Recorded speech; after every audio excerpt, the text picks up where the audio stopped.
నిన్ను నీవు రక్షించుకొని నన్ను రక్షించు, మమ్మల్ని రక్షించు. మొదటగా నువ్వు రక్షించబడాలి, తర్వాత మమ్మల్ని రక్షించు. నువ్వు రక్షించుకో. నువ్వు ఎవరు? శక్తిమంతుడు కదా. నేను యూదులకు రాజులని అంటున్నావుగా, నువ్వు శక్తిమంతుడు అంటున్నావుగా, నాకు ఒక రాజ్యం ఉందని అంటున్నావుగా, నాకు కూడా ఒక రాజ్యాలు ఉన్నాయి, ప్రదేశం ఉంది అంటున్నావు కదా ప్రభువా. నిన్ను నీవు రక్షించుకొని మమ్మల్ని రక్షించన్నాడు. అయితే యేసుక్రీస్తు ప్రభువారు సరే ఆయన మాట విని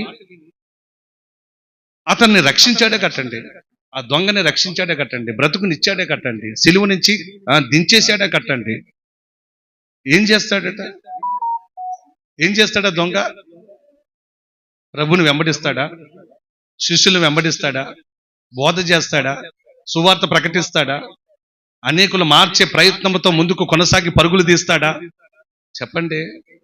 మాటలోనే తెలుస్తుందిగా. నువ్వు ఆగిక ఏం మాట్లాడుతున్నావు? నోరుమోయి. నీ మాటకు ఏమైనా హద్దు ఉందా? నువ్వు మాట్లాడేదానికి ఏమైనా అర్థం ఉందా? ఏం మాట్లాడుతున్నావురా నువ్వు? ఆయన చూడు, ఆయన ముఖాన్ని చూడు, ఆయన మాటను చూడు. ఆయనలో ఏమైనా పాపం కనబడుతుందా? ఏమైనా దోషం కనబడుతుందా?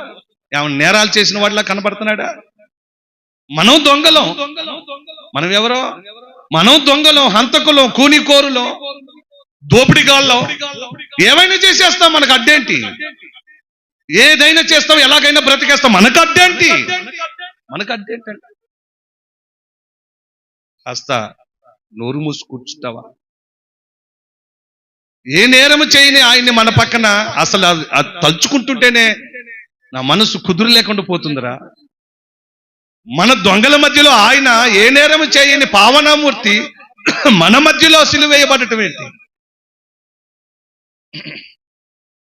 మనం దొంగలం కదా, నేరగాళ్ళం కదా, క్రిమినల్ కదా మనం. మనకు ఈ సిలువ శిక్ష అనేది పరిపాటి, ఈ సిలువ శిక్ష అనేది సరైనదే. కానీ ఏ నేరము చేయని ఆయనకు ఈ ఘోర విపత్తు సరికదరా. ప్రభువా, నన్ను జ్ఞాపకం చేసుకో. నువ్వు నీ రాజ్యమునకు వెళ్ళినప్పుడు ఆ రాజ్యం నాకు ఇంత స్థలం ఇవ్వయ్యా. స్తోత్రం చెప్పండి. నాకు స్థలం ఇస్తావా? నీ చెత్త చేర్చుకుంటావా? నీతో నన్ను ఉండనిస్తావా? నీతో నన్ను బ్రతకనిస్తావా? నీ రాజ్యములో నేను ఉండాలని ఆశపడుతున్నానయ్యా. ఇదండి. ఒకవేళ దేవుడే కనుక తనను తనకు ప్రాణం పోసి సిలువ నుండి విడిపించి బ్రతుకుపో అని దేవుడు ఒకవేళ అవకాశం ఇస్తే పనేంటో తెలుసా? శిష్యులు వెంబడించడం ప్రారంభిస్తారు.